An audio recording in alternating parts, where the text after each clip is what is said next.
Chapter 6, Being Here Now. One interesting aspect of the 12 pathways is that if you can follow any one of them completely on the deeper levels, you will be using almost all of them. They are systematically interlocking, and this makes it easier for you to implement them in action. Pathways 4 through 6 are particularly helpful in learning to live in the eternal now moment. Although all the pathways reprogram you to tune into the nowness of your life. Pathway 4. I always remember that I have everything I need to enjoy my here and now, unless I'm letting my consciousness be dominated by demands and expectations based on the dead past or the imagined future. If you're not enjoying every here and now moment in your life, it is because your addictions, otherwise known as desires, attachments, demands, expectations, emotional programmings, models of how life should treat you, are making you dwell in the dead past or the imagined future. They are keeping you from being here now. All there is in your life is the eternal now moment. And your life experience of this moment is created by the programming in your head. Most people keep themselves on lower consciousness levels by endless chatting about what they did in the past or what they plan in the future. It is best not to hang out discussing the past or to let your consciousness dwell on the past. For the constant churning of your mind and the torrents of words that issues from it keeps you from fully experiencing the now moment in your life. Nor will you generate the best future for yourself by being constantly preoccupied with thoughts of the future. If there is something you need to do right now, then get busy and do it. If you've done whatever you feel you need to do at this moment, then there is no need to have your consciousness filled with thoughts of the future. I think this is a very important concept, so I'm just going to read it out again. That you will not generate the best future for yourself by being constantly preoccupied with thoughts of the future. If there is something you need to do right here and now, then get busy and do it. If you've done whatever you need to do at this time, then there's no need to worry about what is the outcome that is going to come. Now, the real solutions to the problems in your life will come to you when you stop hassling yourself with your addictions and become fully tuned in to the people and things that are around you. When your conscious awareness watches your own body and mind and all the people and things in the world around you from a deep, calm place inside, you will find that there intuitively wells up within you everything you need to understand. You will have insights that yield exactly what you need to do in order to flow with the river of life around you. You can only be here now when you instantly accept emotionally whatever happens in your life. If you wish to change something, fine, do it. And you can make really effective changes when your consciousness is free of emotional turmoil. You will now be more perceptive and powerful because you are able to use the full resources of your great biocomputer to flow in any direction you prefer. For example, if a tire on your car blows out, you can get mad at the tire, angry at the people who sold it to you, resentful at the extra expenditure now necessary. Or you can keep your addictions from destroying your peace and serenity. After all, the blown tire is part of the here and nowness of your life. You can only make the situations unpleasant by getting uptight. Don't be addicted to your tires not blowing. Uplevel to a very natural preference that your tires stay inflated and serve you longer. When a tire blows, you simply accept the unacceptable. You realize that there is a here and now reality in your life Although you have lost the tire, you do not need to lose your peace and serenity, or send out vibrations that jostle the addiction patterns of people around you and cause them tension and anxiety. Serenity is the end, and serenity is also the means by which you live effectively. By fully tuning into the now moment in your life, you will discover that you always have enough to enjoy every moment of your life. The only reason you have not been happy every instant is that you have been dominating your consciousness with thoughts about something you don't have, or trying to hold on to something that you don't have but which is no longer appropriate to the present flow of your life. Here and now, and not pasting and futuring, is the key to the optimal interaction pattern between you and the people and things in the world around you. The meaning of here and now is beautifully illustrated by a Zen story of a monk who was being chased by two tigers. He came to the edge of a cliff. He looked back. The tigers were almost upon him. Noticing a vine leading over the cliff, he quickly crawled over the edge and began to let himself down by the vine. Then, as he checked below, he saw two tigers waiting for him at the bottom of the cliff. He looked up and observed that two mice were gnawing away at the vine. Just then, he saw a beautiful strawberry within arm's reach. He picked it and enjoyed the best tasting strawberries in his whole life.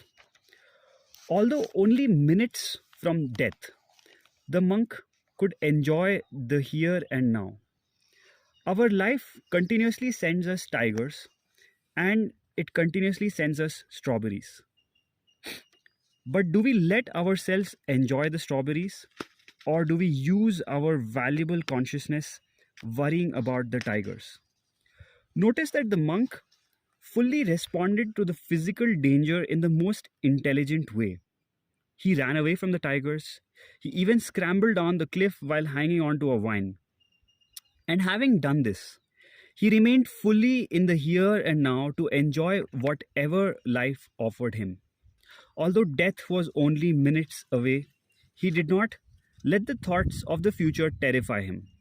After doing everything he could do, he used his precious consciousness to fully enjoy every moment of his life. There is a saying, a coward dies 1,000 deaths, a brave man only one. For all of us, death is a part of our future. But we do not have to become what the existentialists refer to as the living dead. We can always find things that we can magnify to threaten our security, sensation, and power addictions. Or we can consciously perform whatever action is needed and then turn our attention to enjoying everything we have to enjoy. And we always have enough to be happy. If we are enjoying what we do have and not worrying about what we don't have. Pathway 5.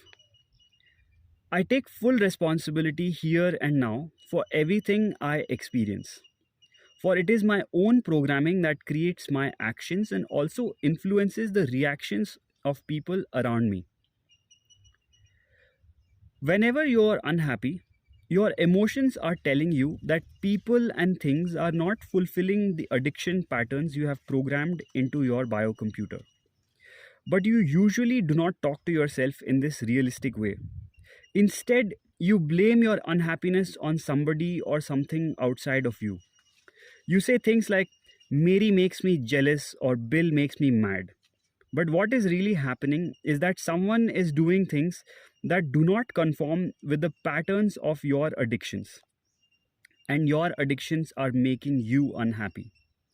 When you take full responsibility here and now for all of your feelings and for everything that happens to you, you never again blame the people and situations in the world outside you for any unhappiness.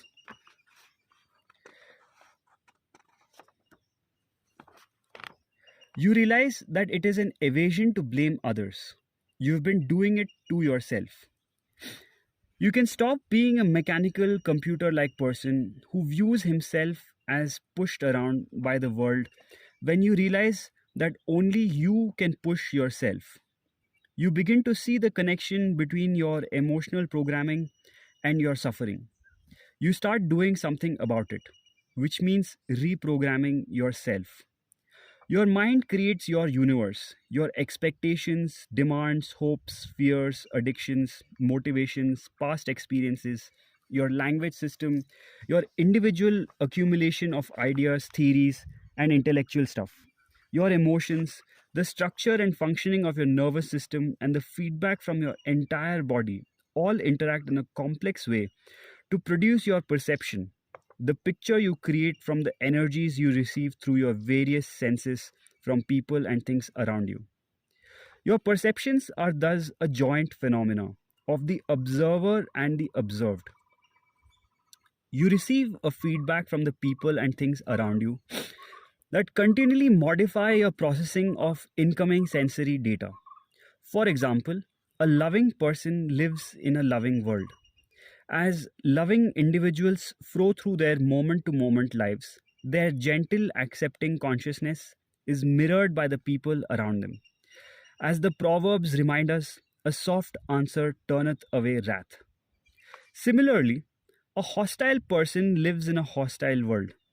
If you go about with rockness inside you, if you view others as competitive to you, and if you have a thin surface politeness with instant anger, ridicule, and antagonism when things don't go your way, you will create people around you that have exactly those characteristics. In other words, your actions create the reactions of people around you.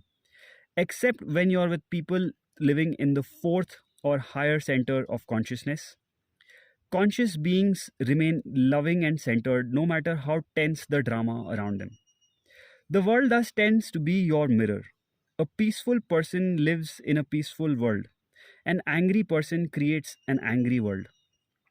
A helpful person generates helpful, loving energies in others. An unfriendly person should not be surprised when he or she meets only people who sooner or later respond in an unfriendly way. A happy person finds the world filled with happy people. For even unhappy people experience temporary happiness and joy when they are with a genuinely happy and joyous person. Sometimes people mirror you, but with a reverse image.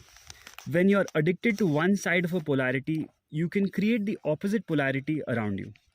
For example, if you're compulsively and addictively neat and orderly, others around you will tend to be more sloppy than usual.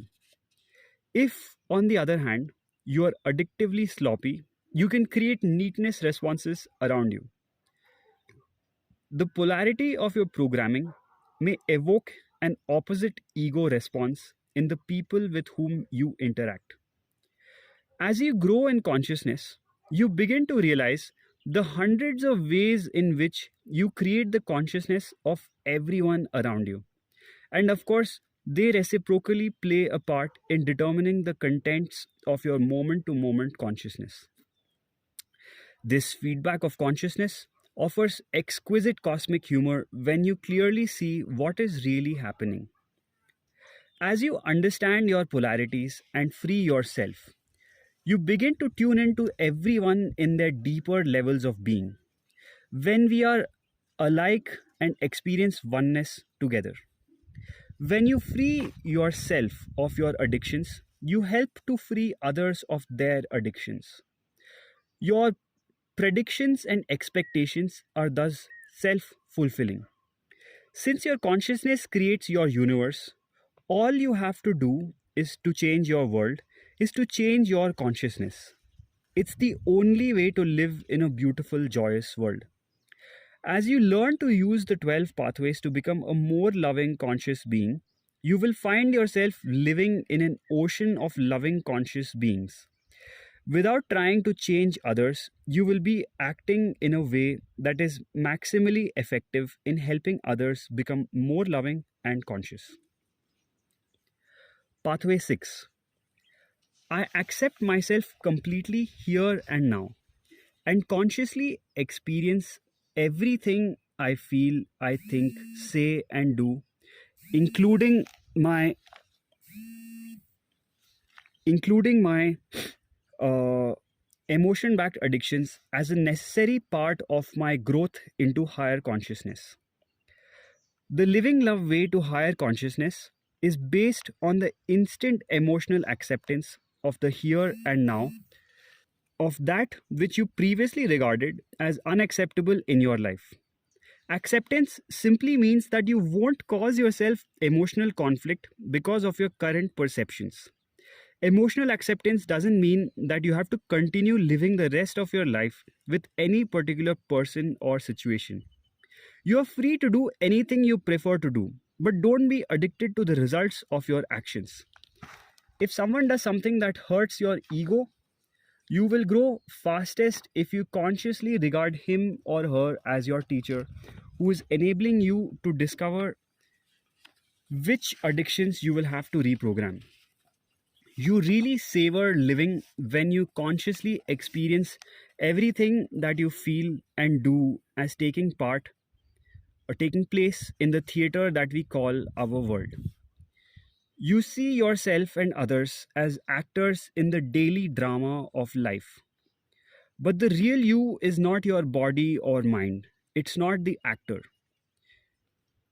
The real you is your conscious awareness, and your conscious awareness is just digging the whole show from the audience. Shakespeare wrote, "All the world's a stage, and all the men and women merely players. They have their exits and their entrances, and one man in his time plays many parts." When you watch the entire drama of your life and that of other people from the safe vantage point of the audience, you begin to provide a distance that enables you to see your addictions more clearly. You will find it easier to completely accept the addictive dramas that you have to play out on the stage of your life. You will find a turned on joy in consciously experiencing everything as a necessary part of your growth into higher consciousness. To grow in the living love way, you do not have to drill yourself and to criticize yourself with military precision. Just experience everything in an accepting, relaxed, and conscious way.